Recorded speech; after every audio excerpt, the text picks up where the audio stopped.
This is how to simply walk with God in Micah 6:8.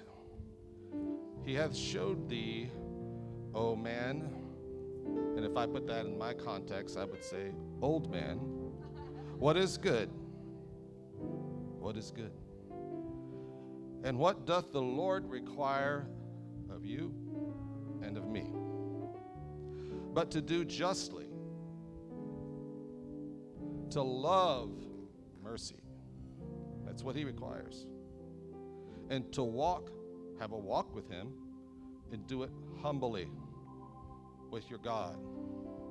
Not just that, though. We're to submit ourselves one to another in the fear of God. It doesn't stop there, does it? But I want to talk something that the Lord has had literally on my heart for like 3 months. So I'm just going to deliver this quickly. God bless you. You may be seated. We know that those that give mercy are blessed, and they will obtain mercy. Blessed are the meek, for they shall inherit the earth. The world does not understand these concepts. They think it's about dog eat dog and fight one another and beat the other person down and talk behind their back and stabbing and all this kind of stuff. That's how you get ahead in the world. So they don't understand what we're about to talk about this morning. But this is something that the Lord has brought to my attention, and Paul actually gives us an antidote to a problem that can run throughout the church. He says in Ephesians 4:31, let all bitterness and wrath and anger and clamor, and that is uproaring and yelling, and evil speaking, be put away from you with all malice, which means it's like abuse or injury, like verbal or physical abuse. He says, put it away from you.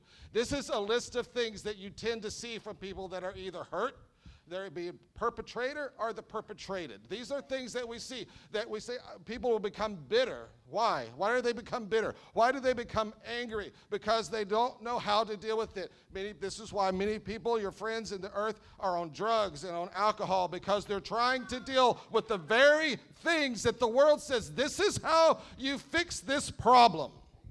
Psychiatrist after psychiatrist, doctor after doctor, of which things we know. If we harbor these things in our own spirit, they can actually cause diseases and sicknesses to be among us. But Paul did not leave us there. He gave us an antidote that looks a whole lot like Micah chapter 8.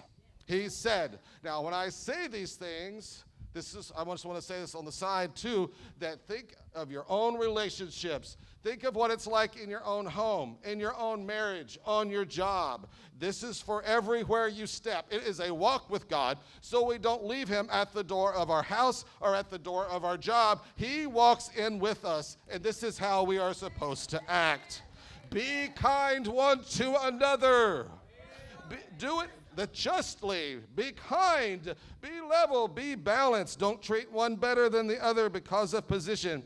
Tender-hearted, again, humility, loving one another, being merciful to those that are around you, even as God, for Christ's sake, has forgiven you. And we know that we receive forgiveness when we forgive others. So we have situations in our life that we might tend to hold a grudge or have resentment in our lives. But should not be so with the people of God, because Paul just gave us the antidote right here.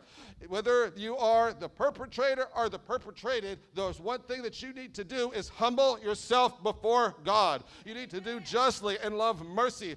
Be merciful and humble yourself. Humble yourself. Humble yourself. It is the walk that you are on. You are to humble yourself. Why do you keep saying that over and over again? Because if you can grab hold of this today, you can defeat bitterness and wrath and anger and clamor and evil speaking. You can win the fight.